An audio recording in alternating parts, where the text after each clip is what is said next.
Hi students, how are you? I hope you are fine. Today we learn ninth class Science Chapter 15 Improvement in Food Resources. Our topic is crop production and management. देखिए crop production के बारे में अगर हम बात करें भी किस तरह से फसल की पैदावारी हो और किस तरह से उसका मैनेजमेंट हो, प्रबंधन हो उसका। देखिए in India as in many other agriculture based country, India और दूसरे जो खेती बाड़ी के ऊपर बेस्ड देश हैं, farming ranges from small to very large farmer. खेती छोटे से खेत से लेके बड़े खेत तक होती है, मतलब कि छोटे ज़मींदार भी हैं, छोटे किसान भी हैं और बड़े फार्मर कॉन्ट्रैक्टर भी हैं सभी देशों में। डिफरेंट फार्मर्स दस हैव मोर और लेस लैंड, अलग अलग किसानों पे किस पे ज़मीन कम है, किसी पे ज़्यादा है। Money and access to information and technology, कईयों के पास पैसा कम है, कईयों की पहुंच कम है खेती के टेक्नोलॉजी तक, कईयों को ज़्यादा टेक्नोलॉजी की जानकारी है या उनकी पहुंच है वहाँ तक। In short it is the money or financial condition that allow farmer to take up different farming parties practices and agriculture technology. देखिए इसका जो अगर शॉर्टकट में ये कहें, पैसा, मनी और फाइनेंशियल कंडीशन जो फार्मर की है उसके हिसाब से डिफरेंट फार्मर अलग अलग तरीके से खेती करते हैं, एग्रीकल्चर टेक्नोलॉजी अलग अलग यूज करते हैं। भाई अगर ज़्यादा फाइनेंशियल कंडीशन अच्छी होगी तो खेती के तरीके अच्छे होंगे, अच्छी टेक्नोलॉजी यूज़ करेगा वो, अच्छी मशीनरी यूज़ होंगी, अच्छी सिंचाई के साधन यूज़ करेगा। और अगर फाइनेंशियली वीक है तो उसका तरीका अलग रहेगा। There is a correlations between higher input and yields. देखिए अगर हम देखें, ज़्यादा अगर हम इनपुट डालते हैं किसी खेती बाड़ी में, ज़्यादा अच्छे से फसल को उगाते हैं, अच्छी फसल को अच्छा बीज, अच्छी दवाइयाँ, अच्छे खाद बीज देते हैं तो उसकी प्रोडक्शन भी ज़्यादा होती है। दस the farmers purchasing capacity for inputs decides cropping system and production practice. देखिए फार्मर की कैसी कैपेसिटी है परचेज करने के लिए इनपुट को, कौन सा फार्मर कितना ज़्यादा इनपुट कर पाता है, कितनी ज़्यादा फसल को अच्छा बीज यूज़ करता है, अच्छी खाद यूज़ करता है, अच्छी पानी की सुविधा है, सभी के पास ये नहीं होती। उसी के हिसाब से प्रोडक्शन भी उसी हिसाब से बनती है फिर फसल की। Therefore production practice can be at different level, तो अलग अलग प्रोडक्शन होती है, अलग अलग पैदावारी होती है। दी इंक्लूड नो कॉस्ट प्रोडक्शंस। देखिए अगर हम बात करें कॉस्ट प्रोडक्शन की, अलग अलग कॉस्ट प्रोडक्शन होती है। लो कॉस्ट प्रोडक्शन हो सकती है भाई, मतलब कि कम पैदावारी, और हाई कॉस्ट प्रोडक्शन हो सकती है, ज़्यादा पैदावारी। तो ये अलग अलग केस में अलग अलग डिफरेंट वेरी करेगा। तो इसके बाद देखिए हम एक एक करके करते हैं न्यूट्रिएंट्स मैनेजमेंट। अगला हमारा टॉपिक जो है न्यूट्रिएंट्स मैनेजमेंट्स, यानी कि जो पोषक है फसल को देते हैं उसका मैनेजमेंट किस तरह का होना चाहिए, उसको पोषण कैसे दिया जाए, किस तरीके से। Just as we need food for development, growth and well being. देखिए जिस तरह से हमें अपनी डेवलपमेंट या ग्रोथ के लिए भोजन की ज़रूरत होती है, उसी तरह से plants also require nutrients for growth. पौधों को भी ग्रोथ के लिए पोषण की आवश्यकता होती है। Nutrients are supply to plant by air, किसके द्वारा सप्लाई होते हैं, या तो वायु के द्वारा या वाटर के द्वारा या फिर सोयल के द्वारा पौधों को न्यूट्रिएंट्स मिलते हैं। There are several nutrients which are essential for plants, बहुत से ऐसे न्यूट्रिएंट्स हैं जो पौधे के लिए बहुत ज़रूरी हैं। एयर सप्लाई, एयर क्या करती है, कार्बन डाइऑक्साइड एंड ऑक्सीजन पौधों को देती है। Hydrogen comes from water, water से क्या आता है, हाइड्रोजन और ऑक्सीजन दोनों आती हैं। Soil supplies the others thirteen nutrients, और जो ज़रूरी न्यूट्रिएंट्स हैं वो मिट्टी से मिलते हैं। अमंगस्ट दीज, इन सभी के बावजूद, sums are required in large quantities, कुछ ऐसे हैं जो ज़्यादा मात्रा में पौधों को ज़रूरत होती है पोषकों की। And therefore called macronutrients, उसको हम क्या बोलते हैं, मैक्रो न्यूट्रिएंट्स बोलते हैं, पर जिनकी ज़्यादा मात्रा में ज़रूरत होती हैं।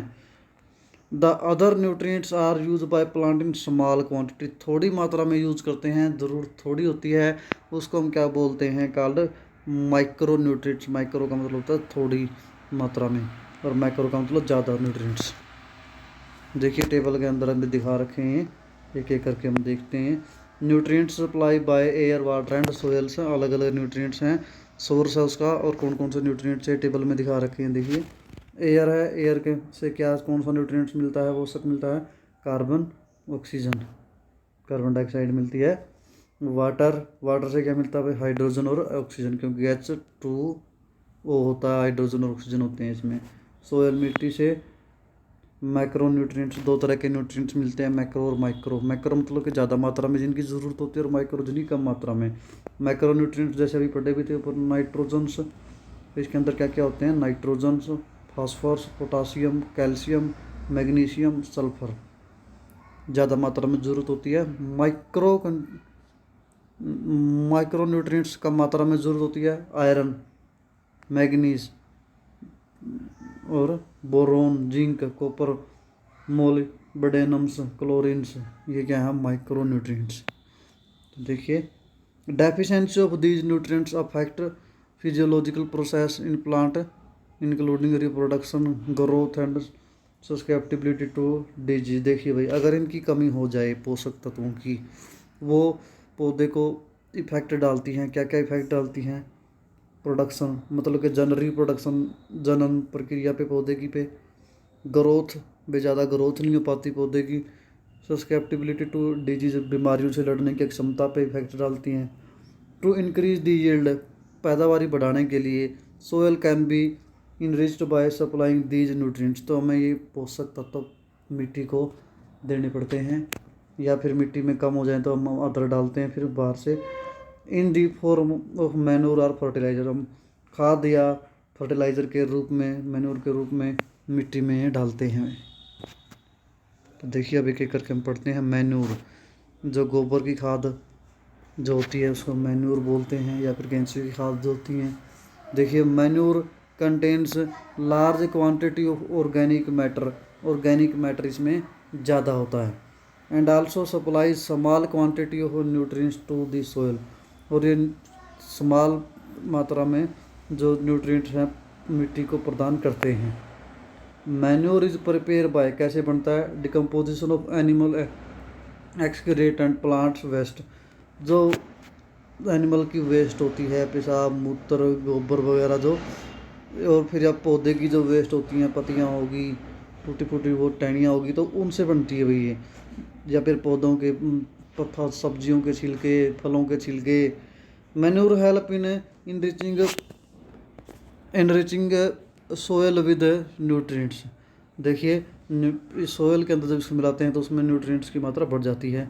And organic matter and increase soil fertility, organic matter भी बढ़ जाता है, जिससे ज़मीन की क्या होती है, फर्टिलिटी इंक्रीज हो जाती है, उपजाऊ क्षमता। The bulk of organic matter in manure help in improving the soil structure, पूरा का पूरा ऑर्गेनिक मैटर जो हेल्प करता है इंक्रीज द वाटर, देखिए इम्प्रूविंग द सोयल स्ट्रक्चर, मिट्टी को बनाता है उसकी स्ट्रक्चर को। This involve increasing water holding capacity in Sandy soil, रेतीली मिट्टी में पानी को होल्ड करने की क्षमता मैन्योर से बढ़ जाती है अगर हम उसमें गोबर की खाद डालते हैं तो। इन क्ले सोयल, चिकनी मिट्टी के अंदर, the large quantity of organic matter help in the drains and avoidings water loggings. देखिए भाई वाटर जो होता है उसकी कैपेसिटी जो चिकनी मिट्टी के अंदर जो होल्ड करने के अंदर वो ज़्यादा होती है, तो उसमें भी अब्जॉर्ब करने की क्या करता है, ये कैपेसिटी को बढ़ा देता है। In using manure we use biological waste, manure के अंदर हम क्या यूज़ करते हैं, बायोलॉजिकल वेस्ट। देखिए material which is advantage in protecting, देखिए बायोलॉजिकल वेस्ट जो हम यूज़ करेंगे, कचरा जो यूज़ हम करने वाले हैं, सब्जियों के छिलके, फलों के छिलके, इस तरह की चीज़ें, तो उससे हमारा इन्वायरमेंट भी क्या हो जाता है, शुद्ध हो जाता है भाई, उसको उसका भी निपटारा होता है। और environment excessive use of fertiliser, तो फर्टिलाइज़र का यूज़ हमें फिर कम करना पड़ेगा और हमारा काम बिना फर्टिलाइज़र यूज करे जो खाद आती है मार्केट से उसके बिना चल जाएगा। Using biological waste material is also way of recycling from waste. जो वेस्ट के जो कचरे के ढेर लग गए थे उनका भी रिसाइकलिंग हो जाता है, वो भी यूज में आ जाते हैं। Based on the kind of biological material use, biological material को यूज करने के आधार पर दो तरह का हम मैन्योर बना रहे हैं। यहाँ पे मैन्योर कैन बी क्लासीफाई दो तरीके से। पहले नंबर पे है कंपोस्ट एंड वर्मी कंपोस्ट, जो गोबर की खाद होती है या फिर जो केंचुए की खाद होती है उसकी बात हम कर रहे हैं।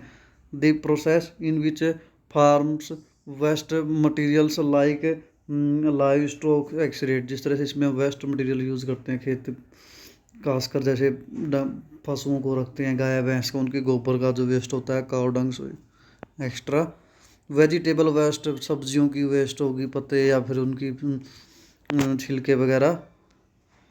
एनिमल्स रिफ्यूज डोमेस्टिक वेस्ट, और जो एनिमल्स वेस्ट निकालते हैं उसका। Sewage waste, straw, eradicated weeds extra, ये सारी की सारी चीज़ें हम यूज़ में लेके आते हैं खाद बनाने के लिए। Is decompose in pits is known as a composting, उसे गड्ढा वगैरह खोद के उसमें डाल देते हैं और उसका फिर खाद बन जाता है, जिसको हम क्या बोलते हैं, composting. The compost is rich in organic matter, organic होता है ये, ऑर्गेनिक मैटर इसमें ज़्यादा होता है, एंड न्यूट्रिएंट्स और पोषक तत्व होते हैं। Compost is also prepare by using earthworm, earthworm का यूज़ करके भी हम कंपोस्ट बना सकते हैं। To hasten the process of decomposition of plant and animal refuse, उसके अंदर भी पौधों का या एनिमल रिफ्यूज का हम यूज़ करेंगे। This is called vermi composting, उसको हम क्या बोलते हैं, केंचुए के द्वारा जो खाद प्राप्त होती है उसका नाम स्पेशल क्या होता है, वर्मी कंपोस्टिंग। वर्मी कंपोस्टिंग उसको बोला जाता है। दूसरी टाइप की जो मैन्योर है वो है ग्रीन मैन्योर, हरी खाद जिसको बोलते हैं। Period of the sowing of the crop seeds, देखिए हम कुछ मतलब जैसे कि फसल बोने से पहले, जैसे गेहूं की या फिर बाजरे की या ज्वार की, या फिर बात हम करें तो पेडी की, जैसे कि जीरी की फसल बोने से पहले या कपास की फसल बोने से पहले, मतलब कि उनसे पहले कुछ प्लांट हम बो देते हैं, जैसे लाइक सनहैप्स और ग्वार्स, जिस तरह से हरा चारा होता है ये, इनको बो दिया जाता है। And then mulched by the ploughing them into the soil, और फिर उनको मिट्टी के अंदर ही ऐसे ही अर्रों से या ट्रैक्टर से बा दिया जाता है और उसमें मिला दिया जाता है। दीज ग्रीन प्लांट्स दस टर्न इनटू ग्रीन मैन्योर, और वो हरे पौधे किसमें चेंज हो जाते हैं, फिर ग्रीन खाद में बदल जाते हैं। Which help in the enriching the soil in nitrogen and phosphorus, जिससे मिट्टी में क्या होती है, नाइट्रोजन और फॉस्फोरस की कमी दूर हो जाती है। इसके बाद आता है फर्टिलाइजर्स, जो बाज़ार से मार्केट से फैक्ट्री में बनता है, वो खाद जो लेके आते हैं फर्टिलाइज़र बोलते हैं उसके। यार कमर्शियल प्रोड्यूस प्लांट न्यूट्रिएंट्स, ये कमर्शियल मतलब कि फ़ायदे के लिए या फिर व्यापार के तौर पे फैक्ट्री में बनाया जाता है और पौधे की जो न्यूट्रिएंट्स है उसकी ज़रूरत को पूरा करता है। फर्टिलाइज़र सप्लाई नाइट्रोजन, क्या क्या चीज़ सप्लाई करता है, जैसे नाइट्रोजन, फास्फोरस, पोटाशियम, ये चीज़ें पूरी करता है पौधे की। They are use to ensure good vegetative growth, इसके यूज़ करने से क्या होता है भी, ग्रोथ जो होती है पौधों की काफ़ी हो जाती है, पत्तियों की ग्रोथ, ब्रांचेस की ग्रोथ, फ्लावर की growth, giving rise to healthy plants, और हेल्दी प्लांट्स हो जाते हैं। Fertiliser are factor in the higher yield of higher cost farming, देखिए इससे ज़्यादा फसल होती है और कमाई भी किसान की ज़्यादा होती है। Fertiliser should be apply carefully, लेकिन फर्टिलाइज़र को हमें ध्यान से यूज़ करना चाहिए। टर्म ऑफ प्रॉपर डोज, जितनी डोज देनी है उससे ज़्यादा नहीं देनी चाहिए। टाइम एंड ऑब्जर्विंग, जिस टाइम पे देनी है और ऑब्जर्व करके देनी चाहिए। Post application precautions for their से कंप्लीट यूटिलाइजेशन, और उसे पूरी तरह से ताकि यूटिलाइजेशन हो सके इतनी ही मात्रा में उसको यूज़ करना है। For example sometimes fertiliser get washed away due to excessive irrigation and not fully absorb by the plant, कई बार क्या होता है जो फर्टिलाइज़र हैं ज़्यादा सिंचाई से या ज़्यादा बरसात वगैरह आ जाए, ज़्यादा पानी आ जाए, वहाँ पे बह जाते हैं और पानी के साथ, और पौधों को अच्छे से नहीं मिल पाते फिर पोषक तत्व, this excessive fertilisers then lead to the water pollution, जिससे जल प्रदूषण होता है, पानी क्या जाता है, दूषित हो जाता है।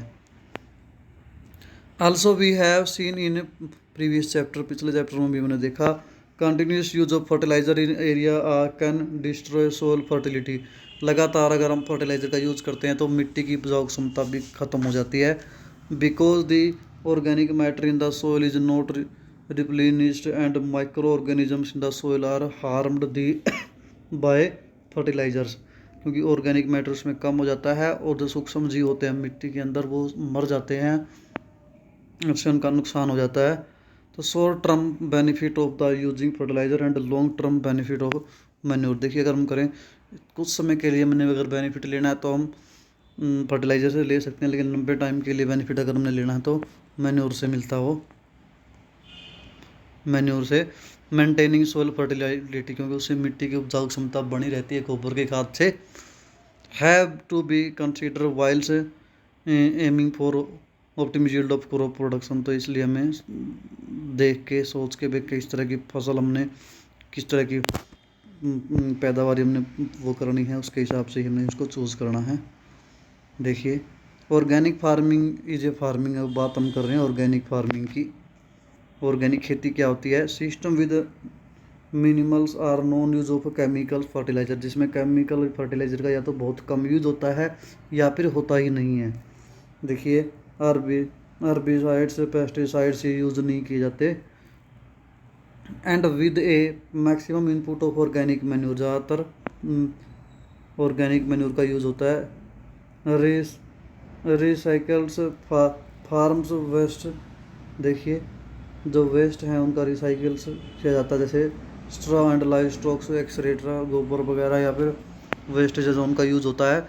Use of bio agents such as culture of blue greens algae, इनका यूज होता है खाद वगैरह बनाने में। Preparation of the bio fertilisers, neems leaves over या turmeric, specially in grains storage, जो हम गेहूँ वगैरह के या स्टोरेज करके रखते हैं उसमें हम डालते हैं नीम की पत्तियाँ या फिर हल्दी वगैरह का यूज़ किया जाता है ताकि इसमें सूक्ष्म जीव जो क्रिएट ना हो। With the healthy cropping systems, देखिए हेल्दी क्रॉपिंग सिस्टम के लिए क्या करना चाहिए? क्रॉपिंग इंटर क्रॉसिंग, या तो क्रॉप क्या होनी चाहिए, इंटर क्रॉसिंग होनी चाहिए या रोटेशन अप्लाई करना चाहिए। डिस्कस बिलो, उनको हम डिस्कस कर रहे हैं नीचे अभी। These cropping systems are beneficial in insect pest and weed control, जिससे जो मतलब कीट हैं या जो इंसेक्ट्स वगैरह पैदा हो जाते हैं उनमें बीमारियों से फसल को बचाने के लिए फ़ायदेमंद रहता है और पोषण तत्व भी पूरा मिलता है। देखिए क्या करके करते हैं हम। इसके बाद देखिए क्या है, इरिगेशंस। इसके बाद वह सिंचाई किस तरह की होनी चाहिए, इरिगेशन की बात हम कर रहे हैं। Most agriculture in India is rain fade, that is the success of crop is most area is depend on timely monsoons and sufficient rainfall separate through most of the growing season. ज़्यादातर हमारे depend करती हैं वर्षा पे, और ये वर्षा भी हमारे monsoon के हिसाब से होती है, पूरे टाइम नहीं होती, कभी बहुत कम होती है, कभी ज़्यादा भी हो सकती है। हैंस पूर मानसून का आज क्रॉप फेलियर, कई बार खेती बर्बाद हो जाती है अगर पूर मानसून होता है तो। Ensuring that the crop gets water at right stage during their growing, तो सही स्टेज पे सही टाइम पे फसल को अलग अलग टाइम पे पानी की ज़रूरत होती है ग्रोथ करने के लिए। Can increase the expected yield और एनी क्रॉप, किसी भी फसल की उम्मीद के हिसाब से पैदावारी करने के लिए। There for many measures are use to bring some more and more agriculture land under irrigation, तो इस तरह से इरीगेशन के लिए अलग अलग चीज़ों का यूज़ हम करते हैं। अब बात करते हैं ड्रॉट अकर्स, जो सूखा आता है वो किस तरह से आता है? Because of scarcity or irregular distribution of rain, कम या फिर अलग बिना सिस्टम के जो बारिश होती है उसकी वजह से ऐसा होता है। Droughts process rate of rains fed farming area, देखिए जहाँ पे बारिश कम होती है तो वहाँ पे खेती वगैरह बहुत कम हो पाती है। फिर where farmers do not use irrigation for crop production, वहाँ पे कोई सिंचाई की कोई विधि का यूज़ नहीं होता, सिर्फ वर्षा पे ही depend only on the rain. Light soils have less water retention capacity, जो हल्की मिट्टी होती है, जैसे रेत, जो बालू रेत होता है, उसकी पानी को भी इकट्ठा करने की कैपेसिटी भी कम होती है। In area with light soil crops get adversely affected by the drought conditions. Scientists have developed some crops varieties which can tolerate through the drought condition। देखिए वो फिर क्या होती है भी, उनमें खेती उगाना इतना आसान नहीं होता, तो साइंटिस्ट क्या करते हैं, कुछ ऐसी फसल डेवलप की हैं, ऐसी वैरायटी जो वहाँ पे उगाई जा सकती है पानी की कमी में भी। तो इसके बाद देखिए वहीं India has wide variety of water resources. Water के रिसोर्सेज की कई तरह की वैरायटी हैं। And a highly varied climate, अलग अलग तरह का क्लाइमेट है यहाँ पे। Under such condition several different kind of irrigation system, अलग अलग तरह का इरीगेशन सिस्टम है। Supply water to the agriculture land depending on kind of water resources, water resource पे डिपेंड करता है। डीज इंक्लूड वेल, इसमें क्या हो सकते हैं, कुएँ हो सकते हैं, ट्यूबवेल्स हो सकते हैं, कनाल्स मतलब नहरें हो सकती हैं, नदियाँ हो सकती हैं, टैंक्स मतलब के जोड़ वगैरह, तालाब वगैरह हो सकते हैं। देखिए जैसे वेल्स हैं, वेल की बात करें तो हम कुएँ के द्वारा, there are two type of well, दो तरह के वेल्स हैं। डग वेल्स मतलब खोदे हुए कुएँ खोदे जाते हैं, उसमें से पानी निकाला जाता है। ट्यूबवेल्स जो मोटर पंप द्वारा, ट्यूबवेल्स आजकल बहुत यूज में होते हैं, ट्यूबवेल्स या समरसी। In a dugs wells water is collected from water bearing strata, जो पानी नीचे ज़मीन के उसको निकाला जाता है। Tubewell can tap water from the deeper strata, गहराई से ज़मीन से निकाला जाता है। From the wells water is lifted by pumps for irrigation, जो पंप के द्वारा खींचा जाता है सिंचाई के लिए।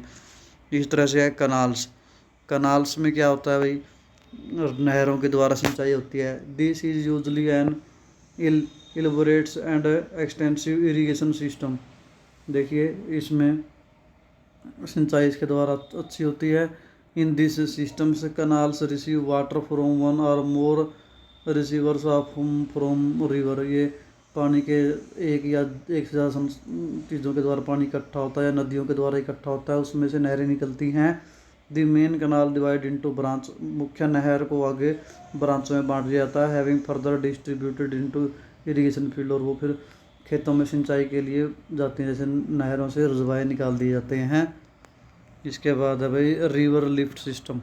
रिवर लिफ्ट सिस्टम क्या होता है, नदियों से पानी को ऊपर उठाया जाता है पंपों के द्वारा। In area where canals flows insufficient, जहाँ पे ज़्यादातर नहरें मतलब इनसफिशेंट है या इरेगुलर्स हैं, due to inadequates river release. Lift system is more rational, देखिए water is directly drawn from the river, सीधा नदियों से पानी उठाया जाता है। Supplements irrigation is area close to river, जो नदियों के नज़दीक का एरिया होता है। इसके बाद टैंक, यानी कि जिसके बाद हम जोड़ियाँ तालाब की करते हैं। These are small storage reservoir which intercepts and store the run off the smaller catchments area, जहाँ पे थोड़ी बहुत ज़रूरत होती है पानी की, वहाँ पे इसके द्वारा खेती करी जाती है भाई। इसके बाद है भाई fresh initiatives for the increasing the water availability to agriculture include rain water. देखिए अगर बात करते हैं एग्रीकल्चर के लिए, तो harvesting and watershed management बहुत ही ज़रूरी है, पानी की management. This is involve building small check dams which lead to increasing ground water levels, छोटे स्तर के जो डैम वगैरह बनाने चाहिए जिससे पानी की सुविधा हो, उसके इंक्रीजिंग ग्राउंड वाटर लेवल ऐसी करना चाहिए भाई जिस तरह पानी का लेवल इंक्रीज हो जाए ग्राउंड का। Check dam stop to rain water from flowing away and also reduce soil irrigation, इस तरीके से रखना चाहिए पानी को ताकि मिट्टी का कटाव भी रुक जाए। तो यहाँ तक हम आज करेंगे, अगले हम नेक्स्ट टाइम करेंगे। Thank you, have a nice day.